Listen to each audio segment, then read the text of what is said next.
All right, let's go. Okay, so Nick here from Greystone Copywriting. Okay, yeah. If Figma decides to unfreeze itself, we're gonna do go over an email, whole flow I made for 8 Sleep. So they're a very popular sleep tech brand. So gonna walk you through how I rebuilt their welcome flow. I took it from a single discount email into like a fully sequenced flow. It's going to have 8 emails total now, so I added 7 new ones.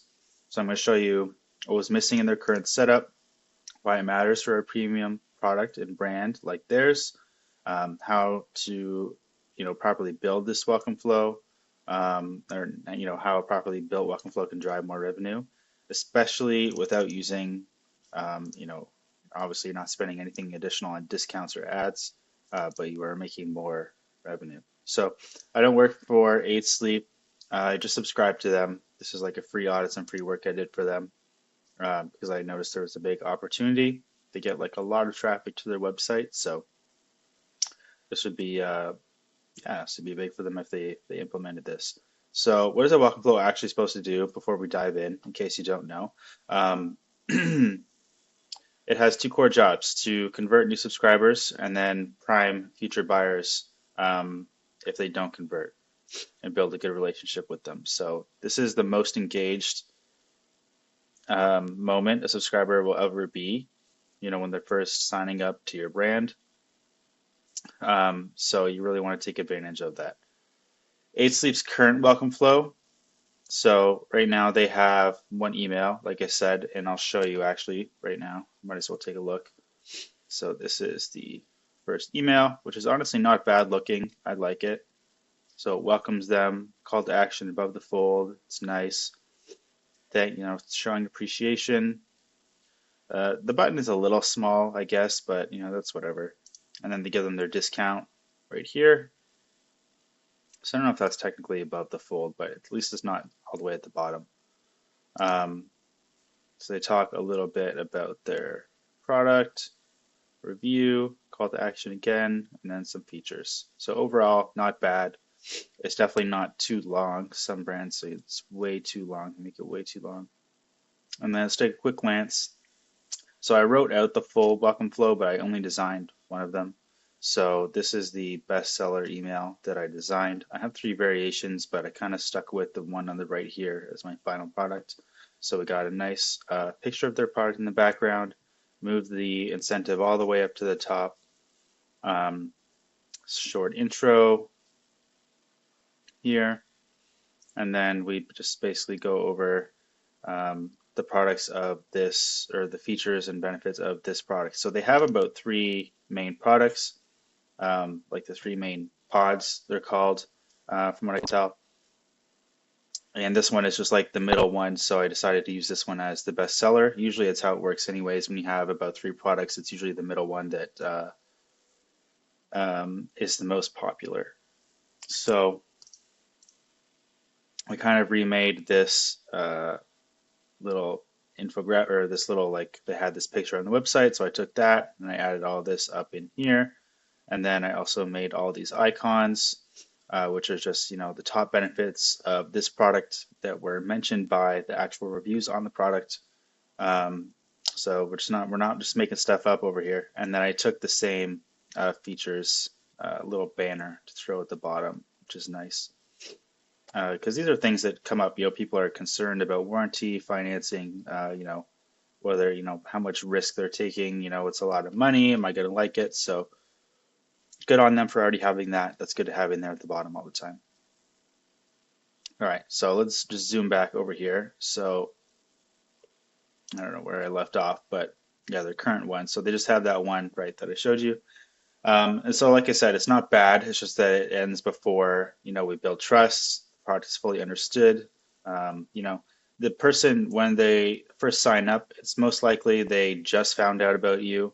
So they may know about the type of solution that you offer, but they don't know much about you. There's not a lot of trust there. So that's why you got to build this relationship. Even though you give them a discount, it might not be enough to get them over the edge. So that's what we're working on here.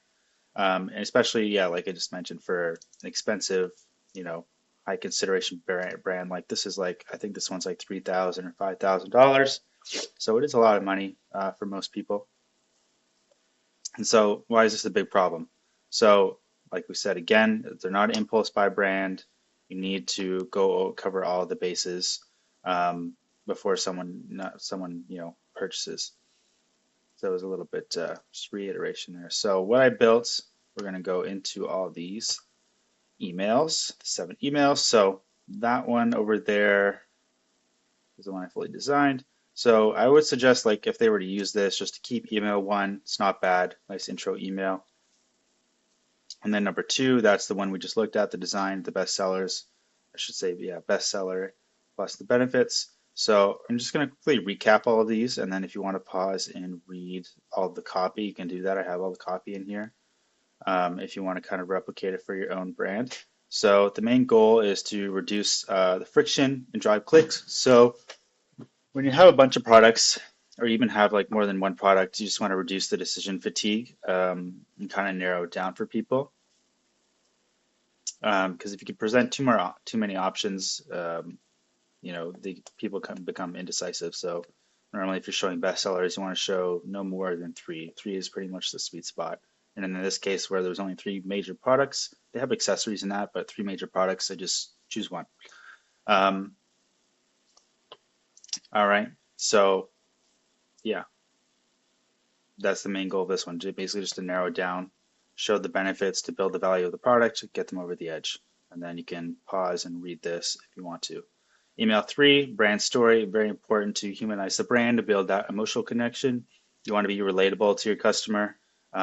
People buy from other people and brands that they like and trust. So that is very important. So it speaks about all the struggles that they had, the founders themselves, what they saw in the industry. So relating to the same problems that their own customers have. And it just kind of puts some, a human behind the brand. It's not just a faceless robot that you're buying from. And then you can throw like pictures of the founders in there. And with this email, you don't have to put your face in there as the founder, or whatever. It could be more of like telling the story from an observer versus the actual founders themselves. If you don't want to have your face right out there, but you still want to have some more connection with the customers, if that makes sense. So then email 4, this one is just a quick reminder. So we've sent 2 emails to kind of build some value. Wanted to throw in a reminder. So just to add some urgency and remove some of the final doubts. So this is just a light reminder. And then we have a customer review in here as well. 2 of them at the bottom to build that trust and conviction. Email 5, us versus them. So this one you could take it a couple ways, but the goal is to justify the price at this stage. So when someone buys something, it's usually because the value or the pain is higher than the price of the product. And so that's what you want to do. You want to build up that value and show why yours is the better option. So people are always comparing options, when they're buying something, obviously, usually at least a couple. So if you gather all the information for them and just make it easier, it helps them to make it on their own. Because people don't like to have decisions made for them. They do like to make decisions on their own. Everybody wants to be independent. But you can make it a lot easier for them and shift it kind of in your favor, doing it this way, having this email.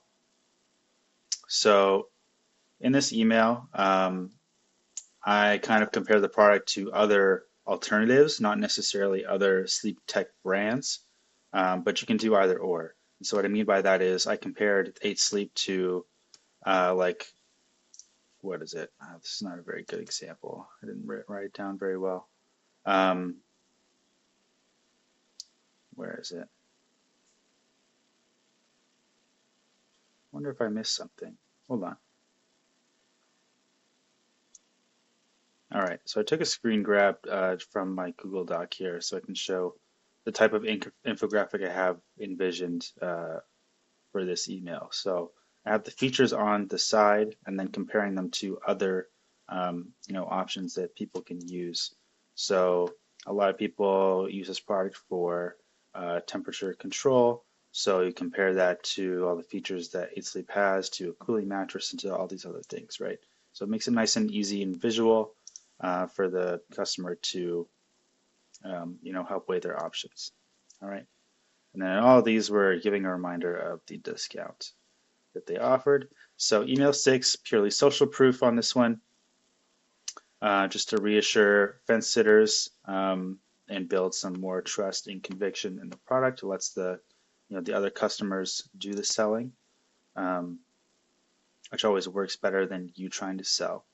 And then this one I have a section for hot sleepers, review for troubled sleepers for couples, and they have these separated on the website like this, so that's why I took it like this. But there's like a couple different issues each customer could have. It's whether they're sleeping hot, whether they just can't fall asleep, all that stuff. So that was good to include the different options, I guess call them options. And then we have one from a performance expert. So using their connection to, celebrities and influencers in the health space holds a lot of weight. And then email 7, last chance reminder. So this one is sent like the day before the discount expires. It's a final push for the incentive, for them to use the incentive. And it just creates some urgency, letting them know that they might miss out. So it's nice and short. It's not too big. Just a quick reminder. And then email 8. This is the last one. Can send it like on the day of that it expires. And this is just like a personal plain text email from the founder or the team. And again, it's just like to humanize the brand and remove any last hesitation. So we kind of just show some concern for them. We wanted to drop in and let you know when it comes to sleep trouble, you're not alone. We built this for blank, blank, blank.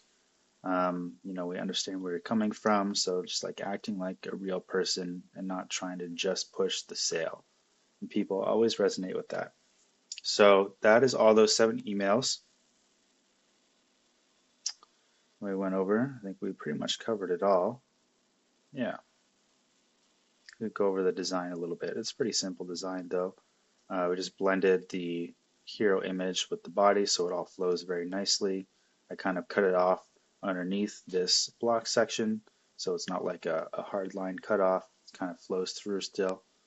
And yeah, it kind of made the call to action buttons bigger than the original as well, which just makes it easier to click and stands out more. So I think we're pretty much near the end. Yeah. So they operate in a premium category where email performance is driven by trust, education, repetition. So a properly built flow like this will drive like 40 to 70% more welcome flow revenue from the same traffic that they already have, like we mentioned earlier, without running any additional ads or using any additional discounts. They're already getting like 1 million visits per month on their website, and they are capturing that with a pop-up, but they're not, converting it. They're not nurturing those people. So final takeaway, it's just that it simply ends too soon. And then, kind of what the rebuilt flow goes over, everything that we went over, educates, justifies price, reduces the friction, all that stuff. So if this was helpful, if you have any questions, I'm going to post more of these and have more that I have posted, but subscribe and let me know in the comments what you think. And if you are an e-com founder and you want help to grow more via email, I'll leave a link in below where you can reach out. And yeah, see you in the next one.